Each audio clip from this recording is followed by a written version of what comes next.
Kinikilig ako. Guys, may bagong product ulit, si Chuchu Beauty. Hindi ko to alam kung ano to eh. Ngayon ko palang malalaman. Oh! Ang dami! Oh my goodness, I like this for mga lip products. So we have 5 shades of their lip crayon. And this is their matte balm. Alam ko meron na nito before. So I'm assuming na new shades ito. We are correct kasi new shades nga ito. So this one is the Doll Me Up Crayon. So 12-hour wear daw ito. And ito ay natutwist. So, madali lang siya gamitin. Look at this. Ang ganda ng kulay nito. So, swatch na natin siya. In fairness, ang dami niya. Tapos, medyo mataba siya. So, it's 299 pesos. Sobrang dali niya i-glide, guys. This is Prima Donna Poise Toffee. This one naman is Chick Flick. Oh, ang gaganda ng mga shades, ano? This one is Modern Nude. So, this one naman is Boss Babe Soft Tawny. Next is Drama Queen or the Rosy Plum. Ayan naman siya. Okay. Ang gaganda ng shade. Like, napaka-neutral lang siya. Hindi siya super loud, diba? Ang ganda. And then, this one naman is It Girl or the Pink Icon. Tsaka, it saves time kasi makapal yung lip liner. So, masasakop talaga niya yung lips mo. Pag nag-set na siya, mararamdaman nyo na hindi na siya gagalaw sa lips nyo. Ang ganda nung kulay. Parang okay na to as my lipstick. Gano. This is Prima Donna. Super comfy niya. Parang wala ka nakalagay sa lips ko. Tapos, diba, nung dinlight natin ang creamy niya. Feeling ko ito yung magiging favorite ko. Again, this is Prima Donna. So, this is Chick Flick.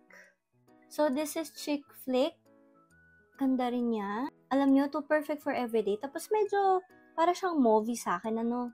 Bagay siya sa outfitan natin today. Oh, this is Drama Queen. Bagay din siya sa outfitan natin. Ito talagang movie na itsura sa akin. Actually talaga, hindi ako nagbibiro. Pwede na siya gamitin as lipstick, hindi lang lip liner. Tingnan nyo, natatakpan niya talaga yung dark lining ng lips ko. Parang talaga siyang lipstick, diba? Ganda. This one is Boss Babe. Ang ganda din! Walang tapon dun sa mga shades. Nakaka-full talaga siyang lips. Like, look at that. Wala talagang struggle sa paggamit sa kanya. This one is It Girl. Ang ganda! Bagay siya sa blush ko. Hindi siya maputla, hindi siya neon na pink, diba? Nude pink lang siya. I like it. Tingnan natin. Transfer proof.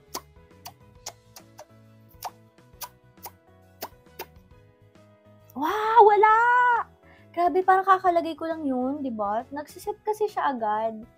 And ayan, solid pa rin siya sa lips ko. Hindi siya drying. And I must say, I really like this. I think, favorite ko to, yung Doll Me Up Crayon. Kasi, grabe talaga, pag nilagay mo sa lips mo, nagiging full yung lips mo. Natatakpan niya yung dark lining ng lips ko. And hindi siya malagkit. Kahit nararamdaman mo, or na-feel mo na nag-set na siya sa lips. Like, pagkalagay mong ganyan, hindi mo na siya i-smudge kasi talaga nag-set na siya. But not to the point na malagkit siya. Walang ganon. And it's also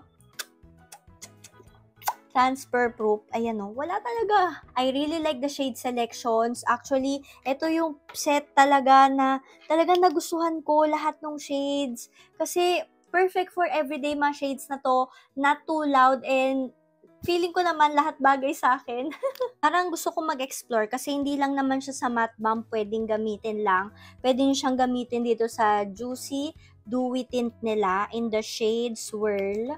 Nalagyan natin siya sa gitna kasi mahilig nga tayo sa nga gradient lip. Oh! Guys! Instant Korean gradient lip. Alam nyo, pag nagamit ako ng mga tints, napangit na yung ano natin, yung base natin, yung lip liner natin. This one is really nice. Hindi niya na-disrupt or hindi niya nagalaw yung lip liner natin. No, nandiyan pa rin siya.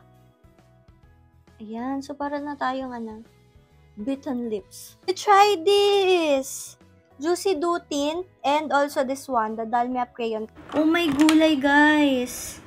Meron pala siyang sharpener. Grabe. 299 pesos. Meron ka ng chubby lip liner na ganyang kadami.